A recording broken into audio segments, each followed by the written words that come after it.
Good morning, everybody. Welcome to Immortal Gaming. This is me again, Marvin, and we're now here to play the game, the Ragnarok. Let's start with the things to know before you play the Ragnarok, because a lot of people are gonna have expectations, and they might have disappointments. And above all, a lot of people are very excited with this game. The first thing that you should know is the cross-platform of this game. All of the platforms are on mobile, Android, and iOS. Although, we have been playing this one on CBT at an emulator. You can pick any emulator you want. So that's pretty good. That's the PC client of this game. We're totally not sure if they're gonna release an actual PC client for this game. It's highly probable, so let's just wait for that. Second, the graphics and animation. As you can see, we're back at glass time. A lot of fun memories were made here during our childhood days at this spot. Okay. So we're gonna be putting so much time again on this map, but not on the early game. Okay, so the graphics, the animation, they're pretty much the same with the classic Ragnarok.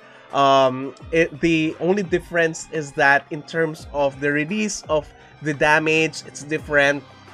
The font, it's also different. And in terms of the animation, the crit sound, it's also different. I think they're still gonna fine-tune all of those, because that's what we have been complaining on our CBT. We still don't know in the future. I'm pretty sure they're gonna improve that. Okay, so speaking about fonts, that's the third thing that you should know. In terms of the fonts, it's kind of not I mean, this is a personal, this is a personal opinion. I'm really not used to this type of font.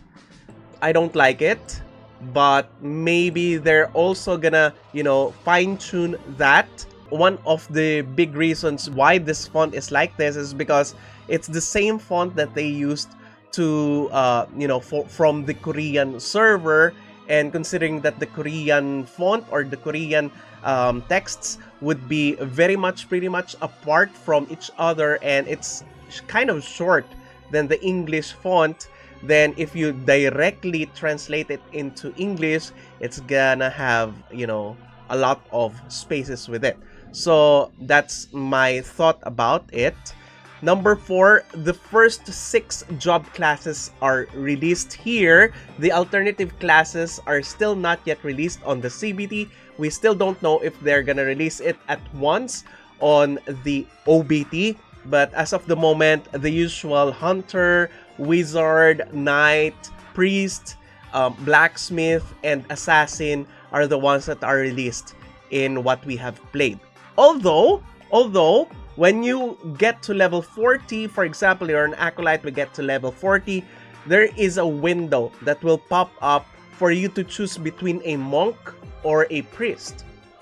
So who knows, maybe they'll be releasing it sooner than expected on the OBT. Next, combat time. There is no combat time here. This is the same mode for the from the classic Ragnarok we're in. There's no combat time. You can farm as many as you want. You can just farm 24/7. And the good thing about this is there is an auto attack. It's this one. And you can easily choose which monsters to auto attack or to kill by your character. And there is also auto loot, so you don't have to have a problem whenever you want to loot items, or if you have that fear of rare items being looted by other people than you. So it's gonna be auto loot. Next, skills. The skills are very different, okay? The animations are quite the same, okay? It's like around 90% the same, but the skill definitions and skill description, or what they do, the damage, of course, and their logo. Okay, those are quite different. They have, somehow thought that it in the long term they should be changed because there are a lot of high cooldown skills, so that your character or you as a player would resort to other skills, not only just clicking one skill. Okay, so that is for the skills. Next, the stats. There is a battle power or the combat power, CP, BP, whatever you want to call it. This one is very prevalent on most of the MMORPGs as of the moment, because this one draws the FOMO, or the fear of missing out, or the race, what we call the race amongst the spenders or the whales and krakens. Whoever gets the highest, the first, etc. So whoever pays the most. So that has been very, very prevalent on most of the MMORPGs, not only on Ragnarok. Okay, so the card system is also different. The card system is very different. We have different types of buttons here for the card. We have synthesis, wherein you can craft the card, you can upgrade their stars, you can level up the cards. You have this fusion, wherein you can use existing cards that you have and then randomly get additional card higher or the same rarity. We have the card album, same as the previous Ragnaroks, and etc. Okay, so you're gonna pick up hundreds of card albums throughout the day, but the higher rarity or the more powerful cards will be, you will have to work on that. You will have to fuse them or grind for them or craft those cards. Okay, next, market and trading. We don't have merchant pop-ups here, or the trades from the merchant. We don't have the vending skill from the merchant. We cannot have, or we do not have the trade, one-on-one trade between players here. Instead, we have two types of trades here.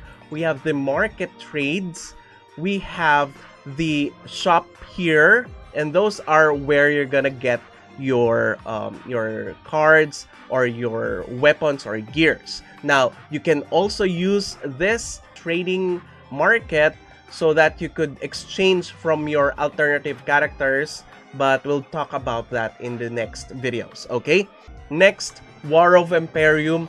I am so ecstatic about the War of Emperium. I'm legit excited for that one. It incorporates the original War of Emperium, not only the maps, but even the the gameplay mode of the War of Emperium in classic Ragnarok. So I'm so stoked about that. I'm so happy about that, and that's one of the main reasons why I'm so excited to play this game. Next, multiple servers. I'm pretty sure you're expecting already that this game, just like Ragnarok Origin, will release tons of servers. So if you're gonna play this game, better communicate beforehand with your existing friends or your previous guilds or your intended circle of friends. Where would you position yourselves? Which server? Where do you see yourselves? Next, the OBT date. The OBT date is expected to be either November 1 or 1 day or 2 days earlier. If you're gonna see on the screen right now, the pre-registration ends at the last day of October. Okay, so last, the guides. Okay, of course, the guides are coming. Don't you worry, the guides are coming. Maybe I'll be posting this one. If you're seeing it right now, I posted it 1 week before. That is because I have to give one week way for me to post all of the guides, all of the beginner guides, all of the job guides, etc. for you guys to check it out and see for yourself before the OBT. Okay, but take note that all of these guides, I have recorded this during the CBT. If you'll be looking at this one, this is the CBT right now. So if you're wondering how am I playing this one, it is because I'm playing right now CBT, but I just uploaded it 1 week before the OBT. So there is a chance for them to change some of the things that we have played in CBT. So most likely, I'm not sure, maybe they'll, once they have changed something, I'm sorry beforehand, but that is, all of the guides that I'll be posting are based on CBT and based on the previous videos that we have seen from the other regional servers, such as the Korea server or the KR server. All right, so that's it. If you're gonna ask me, am I gonna seriously play this game? Yes, wholeheartedly, I'm gonna play this game. People may say that this game would be pay to win because they are really banking on the nostalgia that we have. But you know, I've already tried, playing F2P on Ragnarok Origin, and it's still fun. I'm really gonna have fun here, even though it's pay to win. And if it is, I'm still gonna enjoy it just for the nostalgia, just for all of the requests that we have been making ever since to make a mobile game that is just like the classic Ragnarok. Just even though this one is just for the animation, I'm still stoked. Okay, so I'm gonna play this game. So that's it. Thank you everybody for watching. If you haven't subscribed to my channel, please subscribe. If you happen to like this video, please do leave a like, share this to your friends, and click that bell notification button to get notified every time I upload a new video, start a new stream, or a new content. That's it. See you again in the next video. Bye bye. Now I found you.